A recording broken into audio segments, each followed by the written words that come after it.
Hi my dear friends, എല്ലാവർക്കും ഒരിക്കൽ കൂടി MP ടോക്സിലേക്ക് സ്വാഗതം. ഞാൻ മുസ്തഫ പഞ്ചപ്പാടം. നമ്മൾ ഇന്ന് ഡിസ്കസ് ചെയ്യുന്നത് നിങ്ങൾ കണ്ടതുപോലെ തന്നെ KASൻ്റെ പ്രിപ്പറേഷൻ നോട്ടിഫിക്കേഷൻ വരാൻ സാധ്യതയുണ്ട്. അതിൻ്റെ ഡേറ്റും കാര്യങ്ങളൊക്കെ ഞാൻ കഴിഞ്ഞ വീഡിയോയിൽ ചെയ്തതാണ്. അപ്പോൾ അതിൻ്റെ തുടർച്ച എന്നുള്ള രീതിയിൽ KASഉം പല ആളുകളും ചോദിച്ചിരുന്നു, UPSCയും KAS പ്രിപ്പറേഷനും ഒരുമിച്ച് കൊണ്ടുപോകാൻ പറ്റുമോ? അപ്പോൾ അത്തരം ആളുകളുടെ ഡൗട്ട്സ് ഒരു മറുപടി എന്നുള്ള രീതിയിലാണ് KASൻ്റെയും UPSCയുടെയും പ്രിപ്പറേഷൻ എങ്ങനെയാണ് ഒരുമിച്ച് കൊണ്ടുപോവുക, ശ്രദ്ധിക്കേണ്ട കാര്യങ്ങൾ എന്തൊക്കെയാണ്, അത് രണ്ടും കൂടി ഒരുമിച്ച് പ്രിപ്പയർ ചെയ്യുമ്പോൾ നമുക്ക് കിട്ടുന്ന ബെനിഫിറ്റ്സുകൾ എന്തൊക്കെയാണ്, രണ്ടും കൂടി ഒരുമിച്ച് ചെയ്യാനുള്ള നമ്മുടെ ഒരു കോഴ്സ്, ഇതിനെക്കുറിച്ചാണ് നമ്മൾ ഡീറ്റെയിൽ ആയിട്ട് ഇന്നത്തെ ക്ലാസ്സിൽ വിശദമായിട്ട് ചർച്ച ചെയ്യുന്നത്. KASൻ്റെ ഏജ് റിലാക്സേഷൻ ലിമിറ്റേഷൻ, എത്ര ഏജ് വരുന്ന ക്വാളിഫിക്കേഷൻ, അതിൻ്റെ കൂടുതൽ കാര്യങ്ങൾ നമുക്ക് വീഡിയോസായിട്ട് വരുന്നുണ്ട്. എങ്കിൽ കൂടിയും അതിൻ്റെ കറക്റ്റ് ഏജ് ലിമിറ്റ് എത്ര ആയിരിക്കും എന്നുള്ളത് നമുക്ക് പറയാൻ പറ്റുന്ന അടുത്ത നോട്ടിഫിക്കേഷൻ വന്നാൽ മാത്രമായിരിക്കും. അപ്പോൾ അതിനുശേഷം ഡീറ്റെയിൽ ആയിട്ട് ചെയ്യും. എനിക്ക് കഴിഞ്ഞ നോട്ടിഫിക്കേഷൻ വെച്ചുകൊണ്ട് ഈ വർഷത്തെ സാധ്യതയുള്ള ഏജ് ലിമിറ്റ് എത്രയായിരിക്കും തുടങ്ങിയ കാര്യങ്ങളൊക്കെ നമുക്ക് എന്ത് ചെയ്യാം വരും ദിവസങ്ങളിലെ വീഡിയോസിലായിട്ട് ചെയ്യും. അതുപോലെ തന്നെ ഇതിനു വേണ്ടിയുള്ള ഒരുപാട് ഫ്രീ ക്ലാസ്സുകൾ നമ്മൾ ഓൾറെഡി യൂട്യൂബിൽ തന്നെ ഇട്ടിട്ടുണ്ട്. ഈ ചാനലിൽ തന്നെ നോക്കിക്കഴിഞ്ഞാൽ നിങ്ങൾക്ക് കാണാവുന്നതാണ്. ഈ ചാനലിൽ തന്നെ ഈ പ്ലേ ലിസ്റ്റിൽ നോക്കിക്കഴിഞ്ഞാൽ ഓരോ സബ്ജക്റ്റ് വൈസായിട്ട് ഞാൻ ഇട്ടിട്ടുണ്ട്. ഓക്കെ, അതിൽ UPSCയുടെ പേരിലിട്ട സബ്ജക്റ്റുകളും ഇതെല്ലാം ഏകദേശം KAS രണ്ടിനും ഒരുപോലെ വരുന്ന സബ്ജക്റ്റുകളാണ്. അതൊക്കെ എടുത്ത് പഠിക്കാം. ഇനിയുള്ള മറ്റുള്ള ഫ്രീ ആയിട്ടുള്ള വീഡിയോസ് ഞാൻ അതിലൂടെ അപ്ലോഡ് ചെയ്യുന്നതായിരിക്കും. ഇനി വളരെ കുറഞ്ഞ ഫീസിൽ നിങ്ങൾക്ക് KAS മാത്രമായിട്ട് പഠിക്കണം എന്ന് ആഗ്രഹം ഉണ്ടെങ്കിൽ അങ്ങനെയും, ഇനി അതല്ല KASഉം UPSCയും കൂടി ഒരുമിച്ച് പഠിക്കണം എന്ന് ആഗ്രഹം ഉണ്ടെങ്കിൽ നമ്മുടെ ഒരു ഫൗണ്ടേഷൻ പ്ലസ് PCM പ്രോഗ്രാം നടക്കുന്നുണ്ട്. വളരെ കുറഞ്ഞ ഫീസിൽ, എവിടെ ഉള്ളതിനേക്കാളും വളരെ കുറഞ്ഞ ഫീസിലാണ് നമ്മളത് അറേഞ്ച് ചെയ്തിട്ടുള്ളത്. അപ്പോൾ അതിൽ ജോയിൻ ചെയ്ത് പഠിക്കണം എന്ന് ആഗ്രഹമുള്ള ആളുകൾക്ക് എന്ത് ചെയ്യുക, നമ്പറുമായിട്ട് ബന്ധപ്പെടാം. കൂടുതൽ ഡീറ്റെയിൽസ് അറിയാം. എങ്ങനെയാണ് ആ പ്രോഗ്രാം തുടങ്ങിയ കാര്യങ്ങളൊക്കെ ഞാൻ എന്ത് ചെയ്യുന്നുണ്ട് ഈ വീഡിയോയുടെ അവസാനമായിട്ട് എങ്ങനെയാണ് ആ പ്രോഗ്രാം വരുന്നത് തുടങ്ങിയ കാര്യങ്ങളൊക്കെ പറയുന്നുണ്ട്. നിങ്ങൾക്ക് ആ ഒരു ഓഫറിൽ, വളരെ സ്പെഷ്യൽ ഓഫറിൽ ഇപ്പോൾ ജോയിൻ ചെയ്യാം. അതിൽ ജോയിൻ ചെയ്യണം താല്പര്യം ഉണ്ടെങ്കിൽ എന്ത് ചെയ്യുക, നമ്പറുമായിട്ട് ബന്ധപ്പെട്ട് ഉടനെ തന്നെ ജോയിൻ ചെയ്യാവുന്നതാണ്. അതിൻ്റെ പുതിയ ബാച്ച് ഇപ്പോൾ ഈ വീക്ക് മുതൽ സ്റ്റാർട്ട് ചെയ്യുന്നത്. അപ്പോൾ UPSCയും PSCയും തമ്മിലൊരു ബന്ധം നോക്കുകയാണെങ്കിൽ, ഒന്ന് UPSC എക്സാം നടത്തുന്നിട്ട് PSC എക്സാം നടത്തുന്നുള്ള വ്യത്യാസം അവിടെ ഉണ്ട്. പക്ഷേ അതിൻ്റെ ഒരു സാമ്യത നോക്കുകയാണെങ്കിൽ KASൻ്റെ സിലബസ് എന്ന് പറയുന്നത് PSCയുടെ മറ്റ് എക്സാമുകളിൽ നിന്നും വ്യത്യസ്തമായിട്ട് ഏകദേശം UPSC സിലബസിനോട് സെയിം ആയിട്ടുള്ള സിലബസാണ് KASനുള്ളത് എന്നുള്ളതാണ്.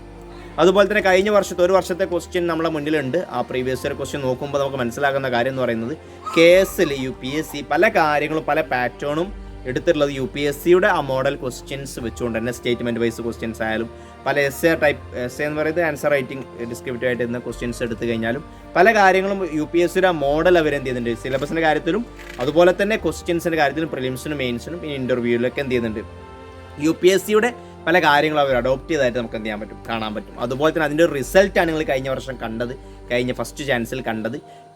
KAS കിട്ടിയ പല ആളുകളും സ്ട്രീം 1 ആയാലും 2 ആയാലും ഒക്കെ UPSC പ്രിപ്പറേഷൻ പാരമ്പര്യമുള്ള ആളുകളാണ് കൂടുതലായിട്ട് കിട്ടിയെന്നുള്ളതാണ്. അപ്പോൾ അതിനവരെ സഹായിച്ചത് അവരുടെ UPSC പ്രിപ്പറേഷനും കൂടി അവരെ നന്നായിട്ട് ഹെൽപ്പ് ചെയ്തു എന്നുള്ളതാണ് നമുക്ക് എന്ത് ചെയ്യുക മനസ്സിലാക്കാൻ പറ്റുന്ന കാര്യം. KAS സ്ട്രീം 2 അങ്ങനെ തന്നെ ഉണ്ട് കേട്ടോ. സ്ട്രീം 2 ഒരുപാട് പ്രിപ്പയർ ചെയ്ത ആളുകളെ എനിക്ക് നേരിട്ട് അറിയാൻ കിട്ടിയ ആളുകളെ.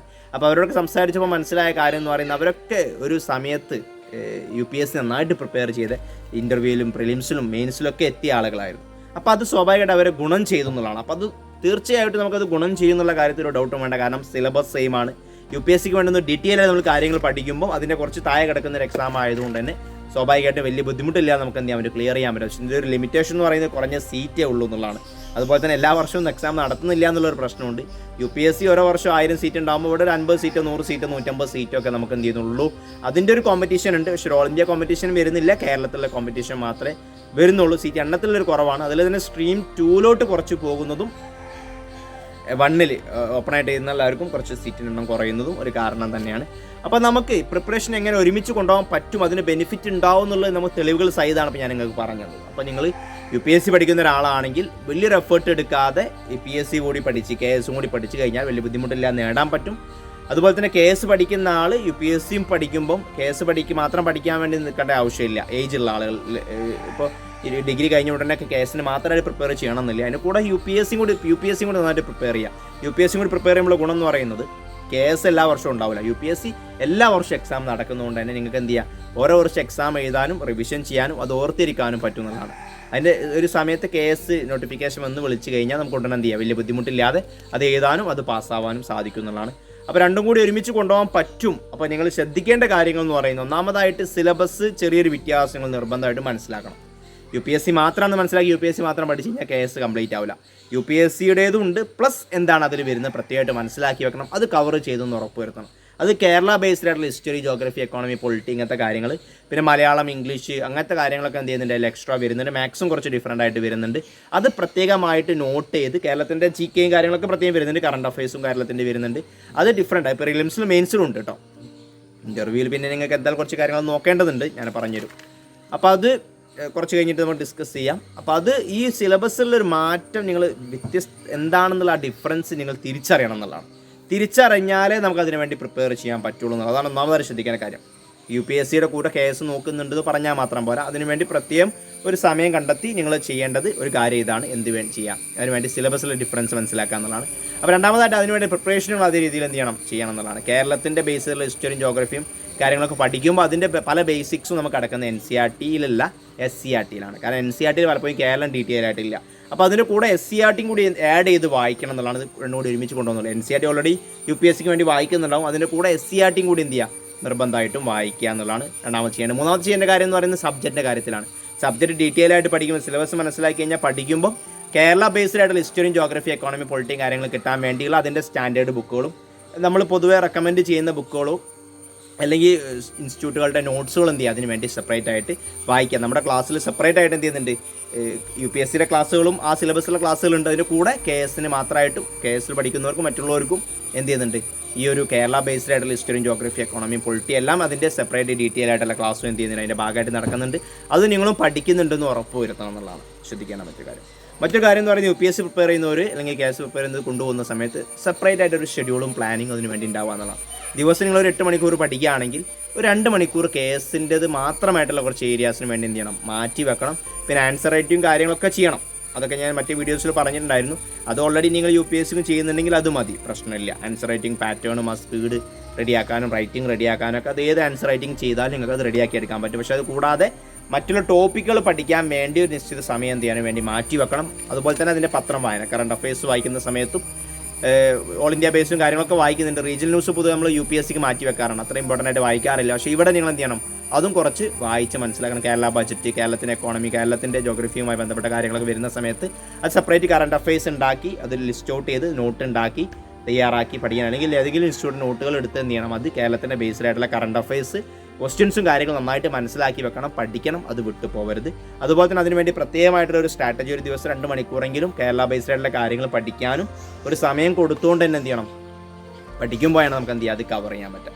അപ്പോൾ മിനിമം ഇത്രയും കാര്യങ്ങളെങ്കിലും, പിന്നെ പ്രീവിയസ് ഇയർ ക്വസ്റ്റ്യൻസ് നമുക്ക് ഒരു പരിമിതി എന്ന് പറയുന്നത് KSന് 1 വർഷത്തേ ഉള്ളൂ. അപ്പോൾ നിങ്ങൾക്ക് ആ ഒരു വർഷം നോക്കുക, പ്ലസ് അതിൻ്റെ കൂടെ UPSCയുടെ പ്രീവിയസ് ഇയർ ക്വസ്റ്റ്യൻസ് വെച്ചുകൊണ്ട് ക്വസ്റ്റ്യൻ പ്രിപ്പയർ ചെയ്യുക, റിവിഷൻ അതിൻ്റെ കൂടെ എന്ത് ചെയ്യുക, പ്ലാൻ ചെയ്ത് കഴിഞ്ഞാൽ ഓൾമോസ്റ്റ് നിങ്ങൾക്ക് അതിലൂടെ റിവിഷൻ ചെയ്യാനും ഓൾമോസ്റ്റ് ഒരേ ഏരിയയിൽ നിന്ന് എങ്ങനെ ക്വസ്റ്റ്യൻ വരും എന്നുള്ളത് നിങ്ങൾക്ക് എന്ത് ചെയ്യുക, പ്രെഡിക്റ്റ് ചെയ്യാനും പറ്റും. പ്ലസ് അതിൻ്റെ കൂടെ ചെയ്യേണ്ട ഒരു കാര്യം എന്ന് പറയുന്നത് PSCയുടെ കുറച്ച് ക്വസ്റ്റ്യൻസും മോഡൽസും കാര്യങ്ങളൊക്കെ എന്ത് ചെയ്യുക, അതും കൂടി എടുത്ത് നോക്കുക. കാരണം PSCയുടെ പല ക്വസ്റ്റ്യൻസിലും അവരുടെ ഫണ്ടമെൻ്റൽ ആയിട്ടുള്ള ഫാക്ച്വൽ ബേസ്ഡ് ആയിട്ടുള്ള ക്വസ്റ്റ്യൻസ് പലപ്പോഴും ഇതിലോട്ടും കടന്നു വരുന്നുണ്ട്. അപ്പോൾ അത് UPSC മാത്രം പ്രിപ്പയർ ചെയ്യുന്നവർ അത് ശ്രദ്ധ വിട്ട് പോകരുത്. അപ്പോൾ അതും കുറച്ച് പ്രധാനപ്പെട്ട ഡിഗ്രി ലെവൽ എക്സാംസിൻ്റെ ഒക്കെ എന്ത് ചെയ്യുക, ക്വസ്റ്റ്യൻസ് ഒക്കെ എടുത്ത് നോക്കി GKയുടെയും ജനറൽ സബ്ജക്റ്റുകളിലേക്ക് എന്ത് എടുത്ത് നോക്കി കഴിഞ്ഞാൽ ഒരു പരിധി വരെ നിങ്ങൾക്ക് എന്ത് ചെയ്യും, വലിയ ബുദ്ധിമുട്ടില്ല, കവർ ചെയ്ത് പോകാൻ അതിലൂടെ എന്ത് ചെയ്യും, സാധിക്കുന്നുള്ളതാണ്. പിന്നെ സിലബസും കാര്യം ഡീറ്റെയിൽ ആയിട്ട് മനസ്സിലാക്കാമെന്ന് പറയുമ്പോൾ ആ സിലബസിൻ്റെ മാത്രമായിട്ടുള്ള ചില വീഡിയോസ് ഞാൻ ചെയ്യുന്നുണ്ട്. സിലബസ് ഡീറ്റെയിൽ ആയിട്ട് നമുക്ക് എന്ത് ചെയ്യും, ഡെപ്ത് ലെവലിൽ മനസ്സിലാക്കാം. പ്രീവിയസ് ഇയർ ക്വസ്റ്റ്യൻസ് നമുക്ക് എന്ത് ചെയ്യാം, ഡെപ്ത് ആയിട്ടൊന്ന് മനസ്സിലാക്കി കഴിഞ്ഞാൽ തന്നെ ഒരു ഓവറോൾ എങ്ങനെയാണ് പഠിക്കേണ്ടത്, എന്താണ് പഠിക്കേണ്ടത്, അത് എങ്ങനെ പഠിക്കണം എന്നുള്ള കാര്യം നമുക്ക് എന്ത് ചെയ്യാം, അതിലൂടെ മനസ്സിലാക്കാൻ പറ്റും. അതിൻ്റെ വീഡിയോസ് ഞാൻ മറ്റുള്ള വീഡിയോസ് ആയിട്ട് എന്തായിരിക്കും ചെയ്യുന്നതായിരിക്കും. അപ്പോൾ ഇത്രയും കാര്യങ്ങൾ ശ്രദ്ധിച്ചുകൊണ്ടാണ് നിങ്ങൾ എന്ത് ചെയ്യേണ്ടത്, നിങ്ങളുടെ പ്രിപ്പറേഷൻ KSഉം UPSC ഒരുമിച്ച് കൊണ്ടുപോകുമ്പോൾ ശ്രദ്ധിക്കേണ്ട കുറച്ച് കാര്യങ്ങളാണ്. ഇനിയും ഒരുപാട് കാര്യങ്ങളുണ്ട്, സമയം കൂടുതലുകൊണ്ട് ഞാനത് പറയാതിരിക്കുന്നത്. നിങ്ങൾക്ക് തോന്നുന്ന വളരെ ഇമ്പോർട്ടൻ്റ് ആയി തോന്നുന്ന എന്തെങ്കിലും കാര്യങ്ങളുണ്ടെങ്കിൽ എന്ത് ചെയ്യുക, ഇവിടെ കമൻറ്റായിട്ട് രേഖപ്പെടുത്തി കഴിഞ്ഞാൽ അത് മറ്റുള്ളവർക്ക് എന്ത് ചെയ്യാം, മനസ്സിലാക്കാവുന്നതാണ്. അതുപോലെ തന്നെ അടുത്തൊരു കാര്യം ശ്രദ്ധിക്കണം, നമ്മുടെ ഇത് രണ്ടും കൂടി ഒരുമിച്ച് കൊണ്ടുപോകും നമ്മുടെ ഒരു ഫൗണ്ടേഷൻ പ്ലസ് PCM പ്രോഗ്രാമിൻ്റെ. ഫൗണ്ടേഷൻ എന്ന് പറയുമ്പോൾ ഏറ്റവും ബേസിക് ആയിട്ടുള്ള NCERT പ്ലസ് SCERT, KSനും കൂടി ഉള്ളവർക്ക് SCERTയും കൂടി ഇതിൻ്റെ കൂടെ ക്ലാസ് ആയിട്ട് പ്രൊവൈഡ് ചെയ്യുന്ന രീതിയിൽ NCERT ക്ലബ് ചെയ്തുകൊണ്ടാണ് NCERT SCERT പ്ലസ് PCM എന്ന് പറയുമ്പോൾ prelims cum mains complete syllabus, പ്രിലിംസിൻ്റെ മെയിൻസിൻ്റെ സിലബസ് കവർ ചെയ്യുന്ന രീതിയിലുള്ള പ്രോഗ്രാമാണ് വർക്ക് ചെയ്യുന്നവർക്ക്. ഇപ്പോൾ KSൻ്റെ കാര്യത്തിൽ സ്ട്രീം 2ലാണ് ഒരുപാട് പേരുള്ളവർ ഉണ്ടല്ലോ. അപ്പോൾ അവരൊക്കെ വർക്കിംഗ് പ്രൊഫഷണൽസ് ആയിരിക്കും, ഗവൺമെൻറ് ഉദ്യോഗസ്ഥരൊക്കെ ജോലി ചെയ്യുന്ന ആളുകളൊക്കെ ആയതുകൊണ്ട് തന്നെ ഈ ഡേ ടൈമിൽ ഒരു ക്ലാസ് പറ്റില്ല. അപ്പോൾ അവർക്കൊക്കെ പരിഗണിച്ചുകൊണ്ട് ഈവനിങ് 7 മണിക്ക് ശേഷമാണ് നമ്മളെ ക്ലാസ് വരുന്നത്. അപ്പോൾ കംപ്ലീറ്റ് ഡീറ്റെയിൽ ആയിട്ടുള്ള സൂമിലൂടെയാണ് ക്ലാസ് വരുന്നത്. ക്ലാസ്സിന് റെക്കോർഡിംഗ് ഉണ്ട്, കാരണം ക്ലാസ് എന്തെങ്കിലും കാരണവശാൽ അറ്റൻഡ് ചെയ്യാൻ പറ്റിയിട്ടില്ലെങ്കിൽ വർക്ക് ചെയ്യുന്നവരും വലിയ ആളുകളൊക്കെ ഫാമിലിയൊക്കെ ബന്ധപ്പെട്ട ആളുകളൊക്കെ ആയതുകൊണ്ട് പലപ്പോഴും പല സമയത്തും ലൈവായിട്ട് അറ്റൻഡ് ചെയ്യാൻ പറ്റണമെന്നില്ല. അപ്പോൾ അത്ര ആളുകൾക്കായിട്ട് ക്ലാസ് കഴിഞ്ഞ 1/2 മണിക്കൂർ കഴിഞ്ഞാൽ അതിൻ്റെ റെക്കോർഡ് വീഡിയോസ് ഉണ്ടാവും. അതിന് അൺലിമിറ്റഡ് വാലിഡിറ്റി ഉണ്ടാവും. എത്ര വർഷത്തെ KS നിങ്ങൾക്ക് എന്ത് ചെയ്യാം അതിൽ അത് പഠിച്ചുകൊണ്ട് എഴുതാവുന്നതാണ്. സിലബസ് വലിയ മാറ്റം വരാൻ പോകുന്നില്ല. പ്ലസ് അതിൻ്റെ കൂടെ തന്നെ ഓരോ സബ്ജക്റ്റും വളരെ ഡീറ്റെയിൽ ആയിട്ടുള്ള മെറ്റീരിയൽസ് PDF ആയിട്ട് അത് പ്രിൻ്റ് എടുക്കാവുന്നതാണ്. ഈ പ്രിൻ്റായിട്ട് അയച്ചു തരുന്ന ഓപ്ഷൻസും ഉണ്ട്. അതുപോലെ തന്നെ അതിൻ്റെ എല്ലാത്തിനെയും മോഡൽ ടെസ്റ്റുകളും എന്ത് ചെയ്യുന്ന രീതിയിലാണ് നമ്മുടെ ക്ലാസ് പോകുന്നത്. അപ്പം സബ്ജക്റ്റ് ഡീറ്റെയിൽ ആയിട്ട് ക്ലാസ്, അതിൻ്റെ റെക്കോർഡിങ്, അതിൻ്റെ മെറ്റീരിയൽസ്, ഓരോ സബ്ജക്റ്റ് കഴിഞ്ഞാൽ അതിൻ്റെ ടെസ്റ്റുകൾ, പ്ലസ് അതിൻ്റെ കൂടെ ഇൻഡിവിജ്വൽ മെൻറ്ററിങ്ങും നിങ്ങൾക്ക് ഡയറക്റ്റ് ആയിട്ട് ഇൻഡിവിജ്വൽ മെൻറ്ററിങ്ങിലൂടെ നിങ്ങളെ പഠനം ഓരോ സമയത്തും ട്രാക്ക് ചെയ്ത് മോണിറ്ററിങ് ചെയ്ത് പോകുന്ന മെൻറ്ററുടെ സഹായത്തോടു കൂടി നിങ്ങൾ എന്ത് ചെയ്യുക പഠനം ശക്തമായിട്ട് മുന്നോട്ട് കൊണ്ടുപോകാൻ സഹായിക്കുന്ന പ്രോഗ്രാമാണ് foundation plus PCM plus individual mentoring എന്നുള്ളത്.